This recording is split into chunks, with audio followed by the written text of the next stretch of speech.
नमस्कार।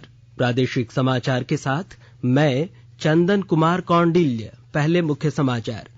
प्रधानमंत्री नरेंद्र मोदी आज संयुक्त राष्ट्र में वर्चुअल माध्यम से मुख्य भाषण देंगे। मरुस्थलीकरण, भूमिक्षरण और सूखे के बारे में करेंगे उच्च स्तरीय संवाद। केंद्र ने राज्यों और केंद्र शासित प्रदेशों को अब तक 26 करोड़ 68 लाख कोविड टीके उपलब्ध कराए हैं। राज्य में कोरोना की दूसरी लहर में संक्रमण से मृत लोगों के परिवारों का होगा आर्थिक और सामाजिक सर्वेक्षण, सरकार पहुंचाएगी मदद। और झारखंड में मानसून हुआ सक्रिय, राज्य के कई हिस्सों में भारी बारिश और वज्रपात की चेतावनी। और समाचारों से पहले एक जरूरी संदेश। कई राज्य अपने लॉकडाउन मानदंडों में ढील दे रहे हैं। हम अपने श्रोताओं से अपील करते हैं कि वे सतर्कता में कोई कमी न बरतें, क्योंकि कोविड-19 महामारी हमारे स्वास्थ्य के लिए खतरा बनी हुई है। कृपया घर पर ही रहें जब तक कि बाहर जाना अति आवश्यक न हो और 4 सरल चरणों का पालन करना जारी रखें। फेस मास्क पहनें, 2 गज की सामाजिक दूरी बनाए रखें, हाथ और चेहरे की स्वच्छता पर ध्यान दें और टीका जरूर लगवाएं।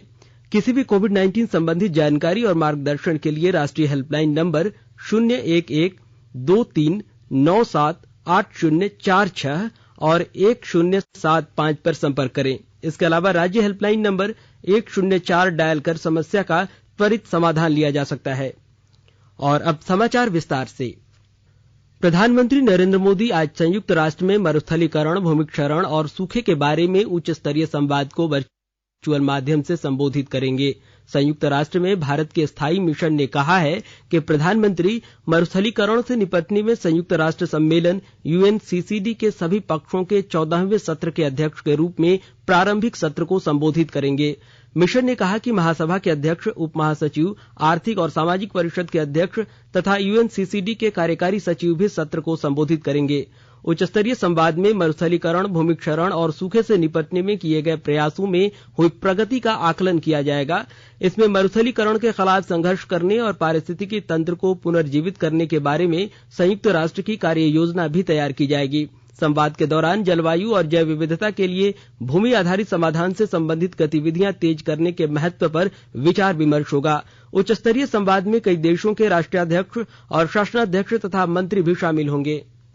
राज्य में कोरोना की रिकवरी रेट बढ़कर 97.53% हो गई है। अब तक 3,34,979 मरीज ठीक हुए हैं। कल 713 मरीज कोरोना संक्रमण से मुक्त हुए हैं, जबकि 154 नए मरीज भी मिले हैं। इस बीच 2 मरीजों की मौत हुई है।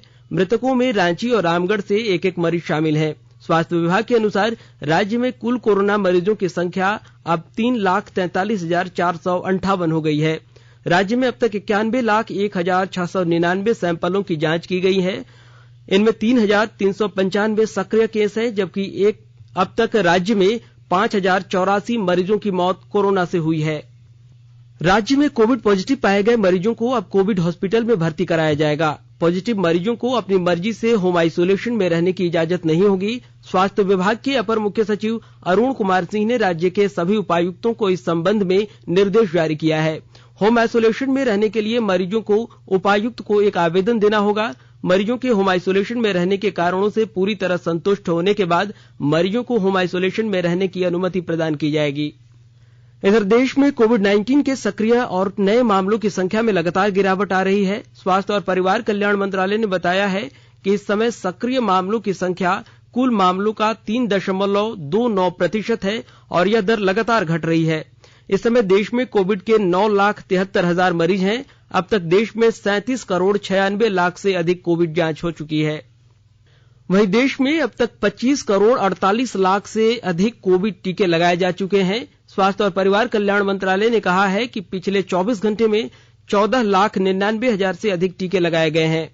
वहीं देश में व्यापक टीकाकरण अभियान का तीसरा चरण चल रहा है और टीकाकरण ही कोविड महामारी से निपटने के लिए एक कारगर उपाय है। केंद्र सरकार राज्यों और केंद्र शासित प्रदेशों के सहयोग से टीकाकरण अभियान को और तेज करने में जुटी हुई है। केंद्र ने राज्यों और केंद्र शासित प्रदेशों को अब तक 26 करोड़ 68 लाख कोविड टीके उपलब्ध कराए हैं। ये टीके केंद्र की ओर से मुफ्त टीका उपलब्ध कराने और प्रत्यक्ष राज्य खरीद व्यवस्था के तहत उपलब्ध कराए गए हैं। केंद्रीय स्वास्थ्य मंत्रालय ने बताया है कि अब तक 25 करोड़ 27 लाख से अधिक टीकों की खपत हो चुकी है, जिनमें बर्बाद होने वाली खुराकें भी शामिल हैं। मंत्रालय ने यह भी बताया कि 1 करोड़ 40 लाख टीके अभी भी राज्यों और केंद्र शासित प्रदेशों के पास मौजूद हैं। 96,000 से अधिक टीके अगले 3 दिनों में राज्यों और केंद्र शासित प्रदेशों को मिल जाएंगे।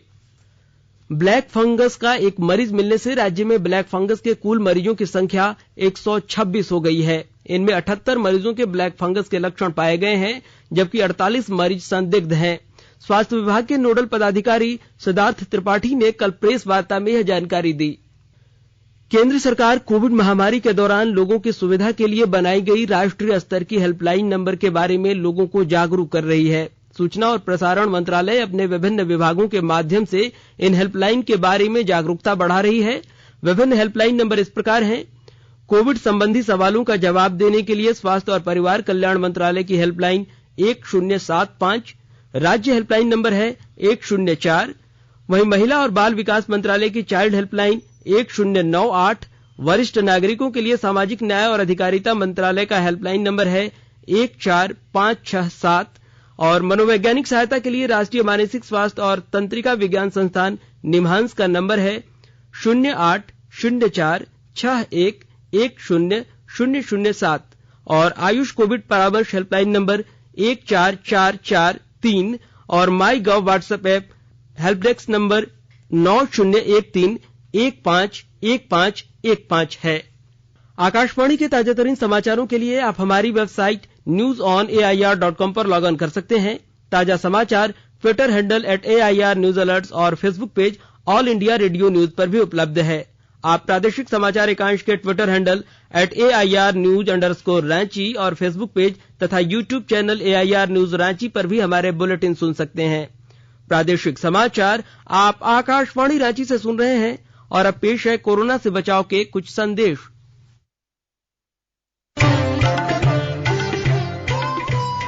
कोविड-19 से बचाव और सुरक्षित रहने के 3 उपाय। मास्क लगाएं, 2 गज दूरी है जरूरी, सुरक्षित दूरी रखें, हाथ और मुंह साफ रखें।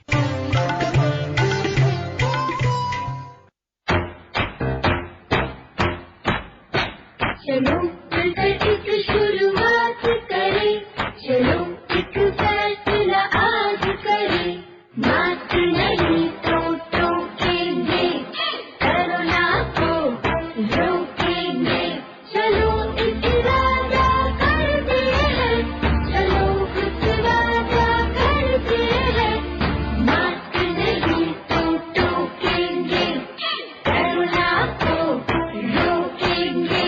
भारत सरकार द्वारा जनहित में जारी। प्रादेशिक समाचार में आपका एक बार फिर से स्वागत है। कोरोना की दूसरी लहर में संक्रमण से मृत 3,983 लोगों के परिवारों का आर्थिक और सामाजिक सर्वेक्षण होगा। राज्य सरकार के निर्देश पर स्वास्थ्य विभाग द्वारा इसका सर्वेक्षण कराया जाएगा। स्वास्थ्य विभाग के आईईसी विंग के नोडल ऑफिसर सुधीर त्रिपाठी ने बताया कि दूसरी लहर के क्रम में 25 मार्च से 9 जून तक करीब 3,983 लोगों की मौत कोरोना से हुई थी। सरकार द्वारा ऐसे परिवारों की मदद की जाएगी। जिला स्तर पर सर्वेक्षण रिपोर्ट 25 जून तक स्वास्थ्य विभाग को उपलब्ध कराने की समय सीमा तय की गई है। उन्होंने कहा कि आंकड़ा एकत्र कर सरकार ऐसे परिवारों को राज्य स्तरीय कल्याणकारी योजना से जोड़ने की तैयारी कर रही है। इस सर्वेक्षण में यह देखा जाएगा कि मृत व्यक्ति का व्यवसाय क्या था, आर्थिक रूप से उसकी स्थिति कैसी थी और उसकी मौत किसी अन्य कारणों से तो नहीं हुई थी। मृत व्यक्ति को पहले से कोई बीमारी तो नहीं थी, मृतक सिकल सेल थैलेसीमिया या एनीमिया से ग्रसित तो नहीं था। यानी सर्वेक्षण में मृत व्यक्ति का पूरा ब्यौरा तैयार किया जाएगा। सर्वेक्षण WHO के जिला सर्विलेंस चिकित्सा पदाधिकारी या डेवलपमेंट पार्टनर के सहयोग से किया जाएगा। टीम को सर्वेक्षण के दौरान मृतक परिवार की संवेदनाओं का पूरा ख्याल रखने का निर्देश दिया गया है। इधर राष्ट्रीय बाल अधिकार संरक्षण आयोग ने सोशल मीडिया माध्यमों से कोविड महामारी के दौरान अनाथ हुए बच्चों को गोद लेने के लिए सोशल मीडिया पर डाली जा रही पोस्ट की जानकारी आयोग के साथ साझा करने के लिए कहा है। यह निर्णय आयोग ने सोशल मीडिया पोस्ट में बच्चों को गोद लेने के संदेश के खिलाफ मिली शिकायतों के बाद लिया है। आयोग ने फेसबुक, ट्विटर, व्हाट्सएप और टेलीग्राम को लिखे पत्र में कहा है कि ऐसी पोस्ट की जानकारी कानून प्रवर्तन अधिकारियों और आयोगों को दी जानी चाहिए। नीति आयोग के मुख्य कार्यकारी अधिकारी अमिताभ कांत ने कहा है कि कोविड के बाद भारत के विकास की पूरी संभावना है। उन्होंने कहा कि भारत के पास इस समय एक ऐसा अवसर है जिससे वर्तमान पीढ़ी समाज को बदलते हुए देखेगी। एक समाचार एजेंसी से भेंट में श्री कांत ने कहा कि भारत में बड़े पैमाने पर प्रत्यक्ष विदेशी निवेश आया है और यह समय विश्व के सर्वश्रेष्ठ विनिर्माताओं को आकर्षित करने का है। उन्होंने कहा कि अब समय आ गया है कि जब भारत को व्यवसाय करने योग्य और तकनीकी का उपयोग करने योग्य सुगम बनाया जाएगा।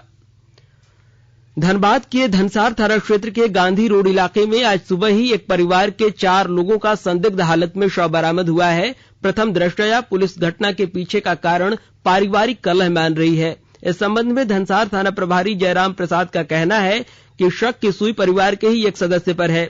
माना जा रहा है कि इसी ने 3 लोगों की क्रूरता से हत्या के बाद खुद गला रेत कर आत्महत्या कर ली है।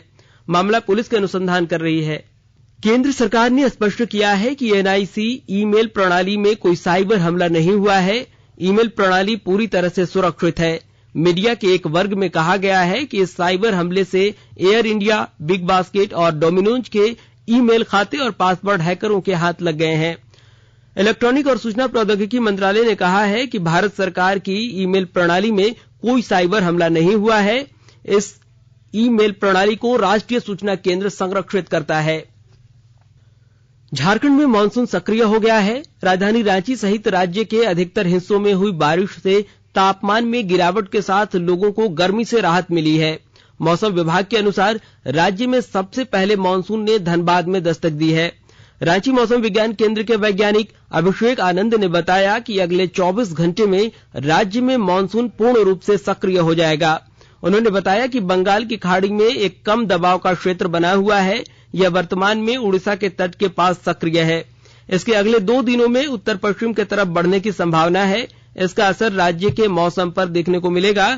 वह इसके कारण अगले 5 दिनों तक राज्य में वज्रपात और तेज हवा चलने की संभावना है। बुधवार तक पूर्वी सिंहभूम, सिमडेगा, रांची, बोकारो, गुमला, हजारीबाग, खूंटी, रामगढ़, कोडरमा, चतरा और लातेहार में तेज बारिश वज्रपात से 30 से 40 किलोमीटर प्रति घंटा की रफ्तार से हवा चलने की भी संभावना है।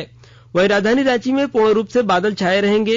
इस दौरान मध्यम दर्जे की बारिश की संभावना है। और अब संक्षिप्त खबरें। कोरोना को मात देकर मंत्री जगन्नाथ महतो आज चार्टर प्लेन के जरिए चेन्नई से रांची आएंगे। चतरा जिले में वाहन जांच के दौरान 335 ग्राम ब्राउन शुगर के साथ एक तस्कर को गिरफ्तार किया गया है। बरामद ब्राउन शुगर का अंतर्राष्ट्रीय बाजार मूल्य तकरीबन 1 करोड़ रुपया आंका गया है। इधर कोडरमा जिले के सतगावा में पुलिस ने देसी कट्टे के साथ 2 युवकों को गिरफ्तार किया है। और विश्व रक्तदान दिवस आज राज्य में रक्तदान को लेकर कई कार्यक्रमों का आयोजन किया गया है। और अंत में मुख्य समाचार एक बार फिर। प्रधानमंत्री नरेंद्र मोदी आज संयुक्त राष्ट्र में वर्चुअल माध्यम से मुख्य भाषण देंगे। मरुस्थलीकरण, भूमि क्षरण और सूखे के बारे में करेंगे उच्च स्तरीय संवाद। केंद्र ने राज्यों और केंद्र शासित प्रदेशों को अब तक 26 करोड़ 68 लाख कोविड टीके उपलब्ध कराए हैं। राज्य में कोरोना की दूसरी लहर में संक्रमण से मृत लोगों के परिवारों का होगा आर्थिक और सामाजिक सर्वेक्षण, सरकार पहुंचाएगी मदद। और झारखंड में मानसून हुआ सक्रिय, राज्य के कई हिस्सों में भारी बारिश और वज्रपात की चेतावनी। इसके साथ ही आकाशवाणी रांची से प्रादेशिक समाचार का यह बुलेटिन समाप्त हुआ। नमस्कार। घर में रहिए, सुरक्षित रहिए और सुनते रहिए आकाशवाणी।